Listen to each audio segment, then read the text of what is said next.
All right, let's jump into another deep dive.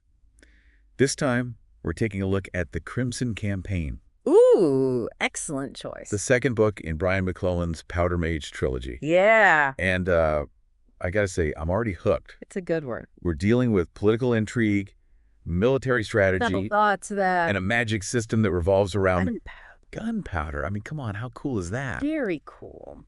So to set the stage, we've got Adro, newly minted republic, Fresh out of a monarchy. Yep. and they're facing an invasion from the Kez Empire. A technologically advanced empire, mind you. Right, so the odds are Stacked. stacked against them. Yeah. And we're following this conflict through multiple characters' eyes. Which is what makes it so gripping, right? Absolutely. Yeah. We've got Field Marshal Thomas, Leading the Adran army. a brilliant strategist by all accounts, But even the best strategists can only do so much. especially when you're outmatched and outgunned. Exactly. And then there's Adamat, Former investigator. whose life takes a dark turn when, His wife and son are kidnapped. and that throws him headfirst into a conspiracy. That goes deeper than he could ever imagine. So we've got political machinations, military struggles, and a magic system that's basically playing with fire. Literally. So, where do we even begin? Well, let's start with Adamat. His search for his family is relentless. Yeah, he's desperate. But it puts him in situations where he has to make some tough choices. Morally gray areas. Violence, blackmail, even considering torture. It makes you wonder, how far would you go to protect the ones you love? Right. What lines would you cross? And as Adamat digs deeper, he uncovers some unsavory truths about this new republic. Corruption that reaches the highest levels. It's a reminder that power corrupts no matter the system. Absolutely. And then there's the bombshell that his son, Joseph, Was sold to Kez slavers. because they believe he's a powder mage.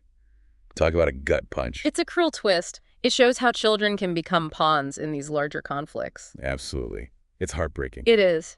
But speaking of power, let's shift gears to Field Marshal Thomas. Leading an army against invaders can't be easy. Especially when those invaders have a new weapon. The Black Wardens. Black Wardens. That sounds ominous. What are they exactly? Picture super soldiers, powered by Powder Mage, but amplified. Oh, so they're basically unstoppable killing machines. Pretty much. They're brutal and relentless. So Tomas isn't just dealing with a numbers disadvantage. It's a technological and magical arms race as well. That's a lot of pressure. It is. And it forces him to make some really tough decisions. It's like abandoning some of his wounded soldiers during a retreat. Yeah, that's mentioned in the book. That's going to weigh heavily on him. It does. The text even says it haunts him. And as if things weren't bad enough, he discovers a traitor in his ranks. Someone feeding information to the Kez. Talk about a betrayal. It makes you question everything and everyone. It really does. And it looks like things are even more complicated for Taniel, Chumas's son. also a powerful powder mage. But he's battling his own demons. He's haunted by killing a god in the previous book. Wow, that's got to leave some scars. And he's struggling with a mala addiction. Lala. It's a drug that enhances powder mage abilities. So he's fighting a war on two fronts. Yeah. External and internal. Exactly. His addiction is a way to numb the pain. But it also isolates him and leads to conflict with the military leadership. It's a vicious cycle. So we've got Adamat battling corruption and searching for his son, Thomas leading an army against the odds, and Taniel wrestling with trauma and addiction. All set against the backdrop of this fascinating magic system. Speaking of which, you mentioned it's powered by gunpowder. How does that even work? Well, powder mages ingest gunpowder, and it somehow interacts with their physiology. Ingesting gunpowder, that sounds dangerous. It is. It gives them enhanced strength, speed, and the ability to manipulate gunpowder and metal, but it takes a toll on their bodies. So it's power with a price. Definitely. And it's not the only magic system in this world, right? You've also got the privileged, who draw their power from the else. They can control fire and lightning. So two distinct magic systems, each with its own strengths and weaknesses. And its own dangers. It makes me wonder how they interact and if there's any kind of hierarchy between them. That's something McClellan explores through the characters like Taniel and a privileged sorcerer named Borbador. I'm really starting to see how McClellan weaves together these different threads. The political intrigue, the military strategy, the personal struggles, and this unique magic system. He's a master storyteller. He really is. And we've only scratched the surface. There's so much more to uncover, and it's a world full of contradictions, isn't it? You have this incredible magic, but it comes at a cost. Yeah, like a Faustian bargain almost. Exactly. Yeah. And characters trying to do good, but resorting to some pretty shady tactics. That seems to be a running theme for sure. We touched on the cost of magic for powder mages, but what about the privileged? Right, they draw their power from the else. Well, the else, it's a wild force. Unpredictable. Unpredictable, yeah. So even with all that power over fire and lightning, You can get burned. you could get burned, literally. And speaking of burned, Taniel's addiction to mala. That really hit me hard. It's a powerful metaphor, isn't it? It is. For trying to escape trauma. It's like a shortcut to power, pushing their abilities further. At a price. A terrible price. And it's a constant reminder of that internal battle he's fighting. Makes you wonder if someone like Taniel can fall prey to addiction. Right? How do other powder mages cope with the horrors of war? It's a good question. Some, like Tamas, seem to compartmentalize. Shut it all out. Shut it all out, focus on the task at hand. But even he's not immune to the moral dilemmas. No, definitely not. And then there's Kapul.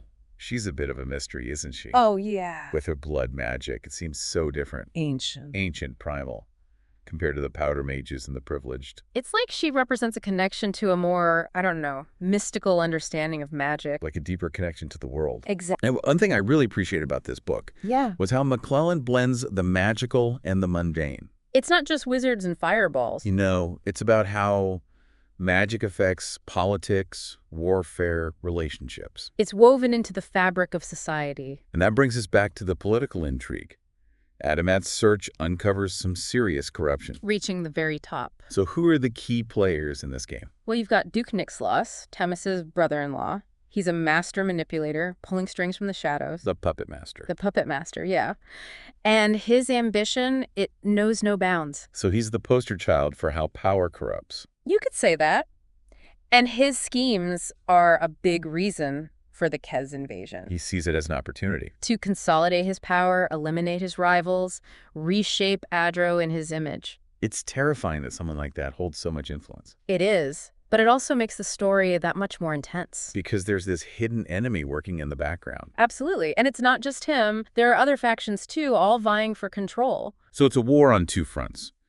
Adro against the Kez, but also a war within Adro itself. For the soul of the nation. Make you wonder if the Republic can survive. Right. And amidst all this, you have these individual characters, each with their own struggles, getting caught up in these larger events. It's like a tapestry. A tapestry, yeah, with all these threads representing different lives, different stories, all intertwined. Beautiful image. And it speaks to the complexity of the narrative. Because it's not just good versus evil. No, it's about the human condition.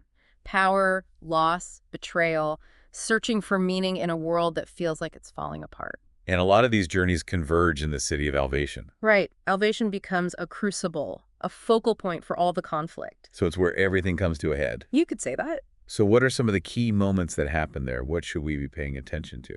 Well, one thing that stands out is the way these unlikely alliances form.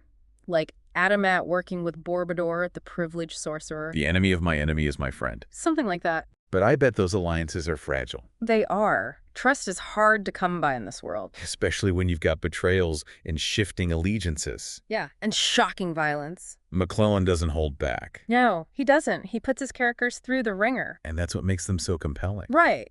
They're not perfect heroes. They're flawed, complex, They're just trying to do the best they can. and their struggles feel so real, even though it's this fantastical world with magic and gods. It's because McClellan's tapping into something universal about the human experience. Our capacity for good and evil, for hope and despair. Exactly. So what about Alvation specifically? What are some of the key events that happen there?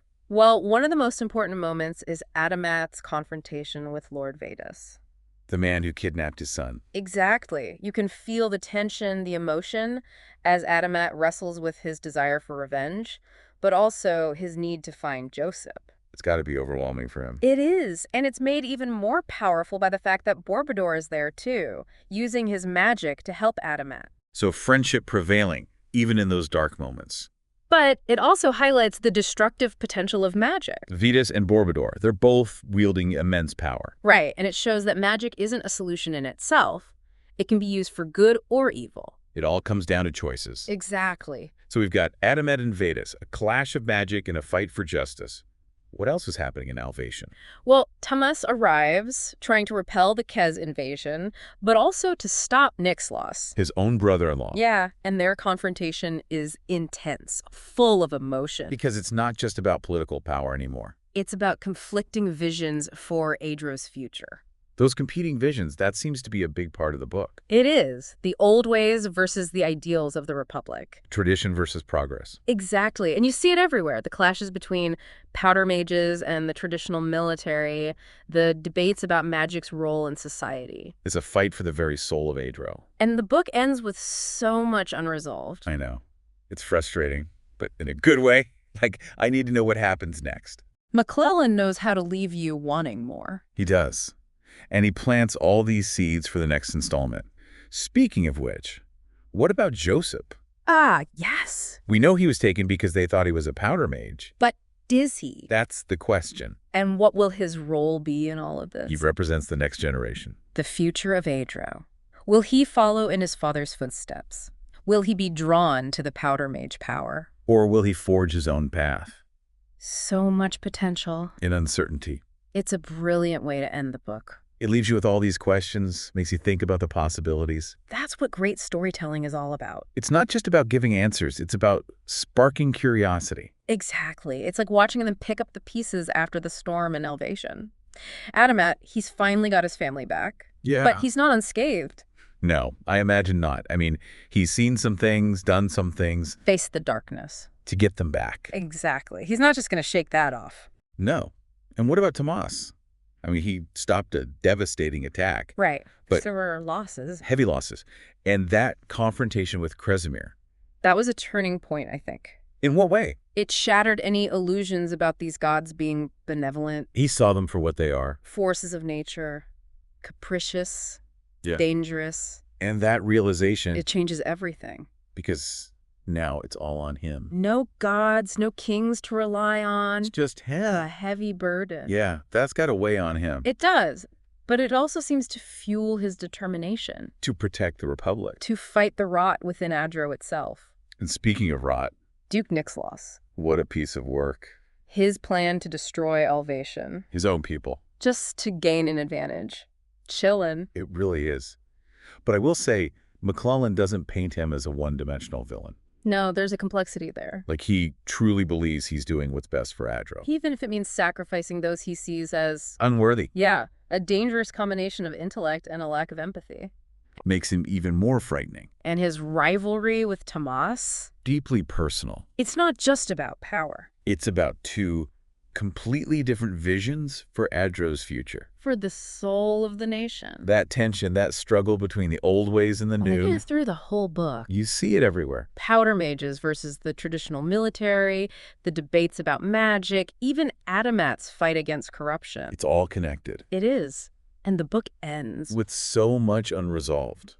I mean, right. The Kez are still a threat. Right. Kresimir's out there. Lurking. And the power struggle in Adran.